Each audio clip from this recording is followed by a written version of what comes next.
Welcome to the following presentation of the National Football League on NFL Network.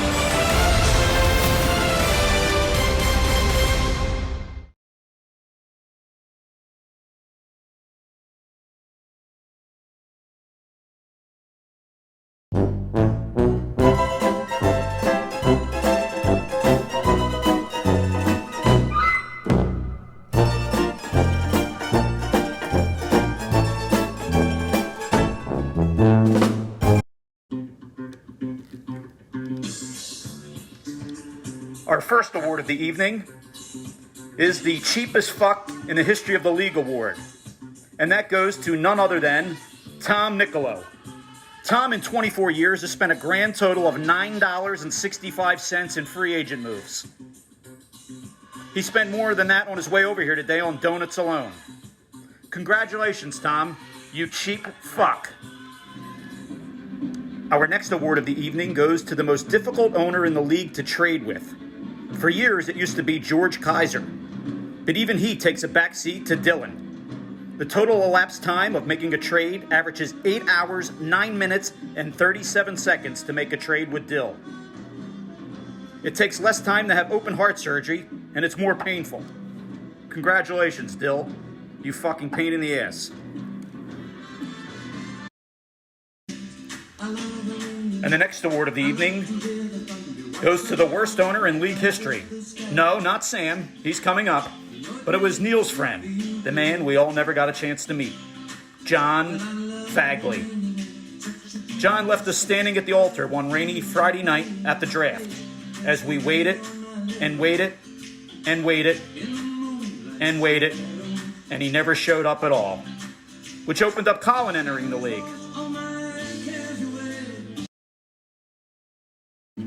Moving right along, our next award of the evening goes to the best newcomer to come into the league.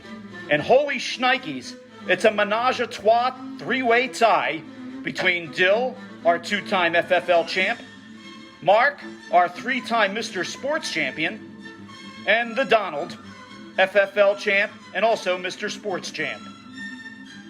Don't come too quick, boys. Congratulations.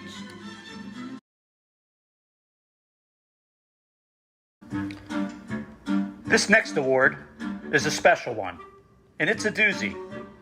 It goes to the owner who should have had his mental capacity tested over the years, and we simply never did. And while there were plenty of nominees, Sam is our hands-down winner. Here are just some of his bizarre antics over the years that helped Sam, walk away with this honor. The early 2000s, the greatest show on turf. The St. Louis Rams, led by Hall of Fame quarterback Kurt Warner, are setting the league on fire. They're scoring at will. Sam adds him as a free agent, great move, then inexplicably, at the trading deadline, trades him, and thus, more than likely, costing himself a championship. One year, we had a field goal kicking contest. Sam shows up, who's not in the best of health, he has one lung, heart conditions, shows up with his oxygen tank, not only kicks field goals, but then attempts to block several of our attempts. One year, Sam drafted almost an entire team of Atlanta Falcons. Sam showing up early, and when I say early, nearly 2 hours before our draft for 3 consecutive years in a row.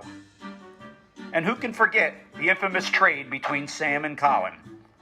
We're sitting in my basement. Sam announces a trade with Colin. We said, Walt, what are the parameters of the deal? He said, I'm giving Colin my 4th this year, and in return, Colin is giving me his 7th. We said, is there anything more to the deal? In typical Sam fashion, he stares us in the eye, defiant as all hell, and says no. Like we're the assholes. Alrighty then. Then, one year, Sam shows up to our Major League Baseball draft late, as we had to call and tell him the draft is today, Sam. We wait an hour, he gets over the bridge, proceeds to show up without his glasses, can't see shit, and then appropriately drafts almost every Japanese baseball player in the league.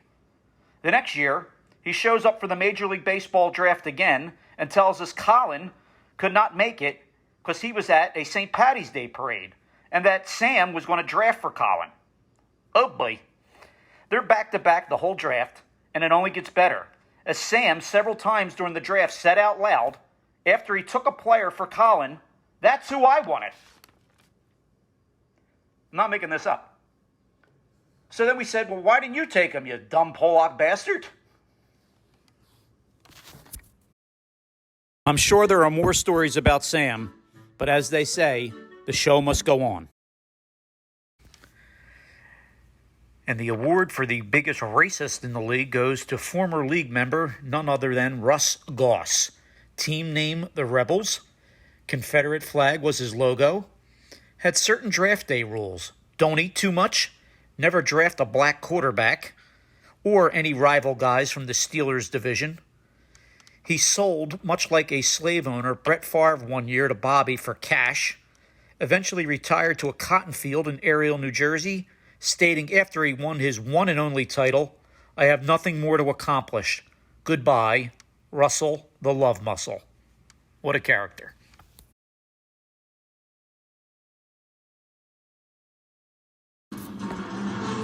And a special thanks goes out to my son Joey, who has put up with me over the years, being a tyrant and helping me out tremendously with all the behind-the-scenes video work that you guys have seen over the years.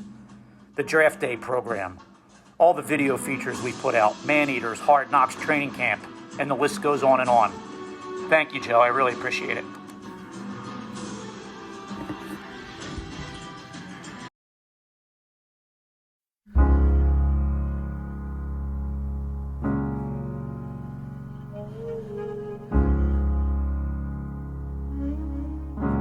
Spend all your time waiting for that second chance, for a break that would make it okay. There's always some reason to feel not good enough, and it's hard at the end of the day. I need some distraction. Oh, beautiful release. Memories seep from my veins. Let me be empty. Oh, weightless, and maybe I'll find some peace tonight. In the arms of the angel, fly away from here, from this dark, cold hotel room, and the endlessness that you fear. You are pulled from the wreckage of your silent reverie. You're in the arms of the angel. May you find some comfort here.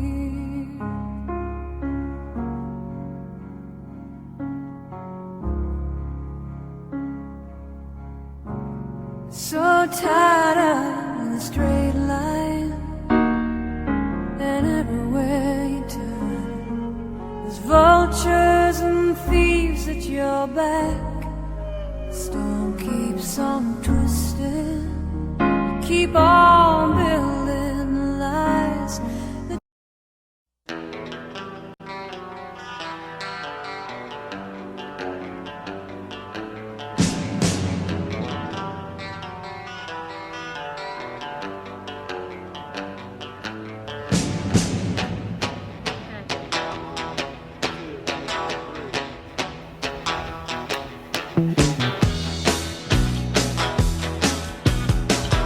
Come on, Coach Boy, push it. There you go.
Like he was saying, I am just looking.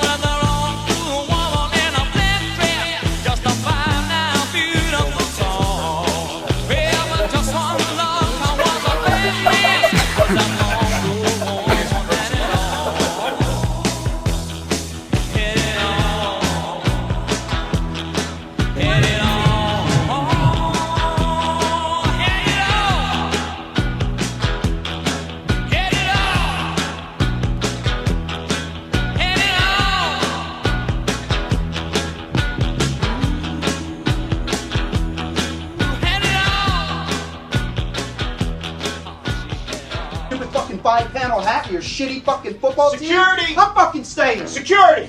Security! Where the fuck's security when I need them?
Director of security is a pussy.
What the fuck?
fucking way this guy's gonna. Oh, no fucking way.